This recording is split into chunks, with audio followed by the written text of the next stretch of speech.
Setelah sekitar 10 jam menjalani pemeriksaan sebagai tersangka kasus pencabulan terhadap santriwatinya, MF pimpinan sebuah pondok pesantren di Jember akhirnya langsung ditahan di Mapolres Jember.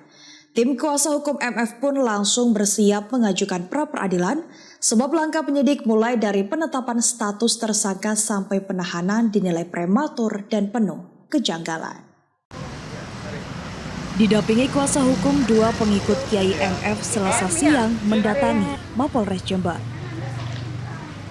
Mereka tampak membawa 2 kantong plastik berisi makanan serta berbagai kebutuhan untuk MF yang sejak Selasa dini hari menjalani penahanan.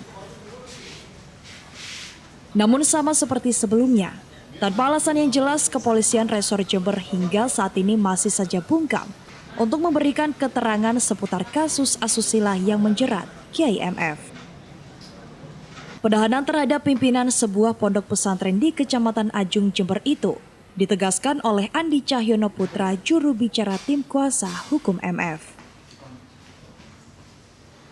Menurutnya MF ditahan sejak Selasa dini hari setelah sekitar 10 jam menjalani pemeriksaan perdana sebagai tersangka kasus dugaan pencabulan terhadap santriwatinya. Untuk rencana pra-peradilan itu sangat janggal sekali karena di sini tidak terbukti pencabulan anak di bawah umur, tidak ada pertanyaan maupun korban yang telah disebut, dan baru tadi malam saat kita diserahkan Sprint Cup dan Sprint Han itu, jadi kita tahu siapa korbannya. Korbannya adalah Ustazah AN. Sampai dengan saat ini Ustazah AN tidak merasa sebagai korban karena memang tidak diapa-apakan seperti itu. Jadi ini terlalu prematur, apalagi sampai ditahan karena kemarin karena ada penetapan tersangka, kita menghadiri pemeriksaan tersangka, kita sudah siap, kita tim PH-nya sudah siap, kita menyampaikan, kita minta kepada Kapolres, kita tembuskan kepada Kasat dan Kanit bahwasanya kita minta permohonan untuk tidak ditahan. Tapi jam 1 dini hari setelah selesai pemeriksaan, langsung kita disodori Sprint Cup dan Sprint Han. Tim kuasa hukum MF pun langsung bersiap mengajukan pra-peradilan.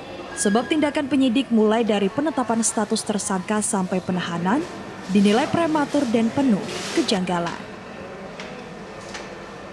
Tim kuasa hukum menilai penetapan MF sebagai tersangka dalam kasus tersebut lemah.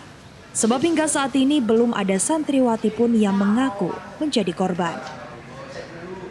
Kasus dugaan pencabulan terhadap sejumlah santriwati di lingkungan pondok pesantren yang dipimpin MF mulai mencuat ke publik berawal dari laporan HA yang tak lain adalah istri MF pada tanggal 5 Januari 2023 lalu.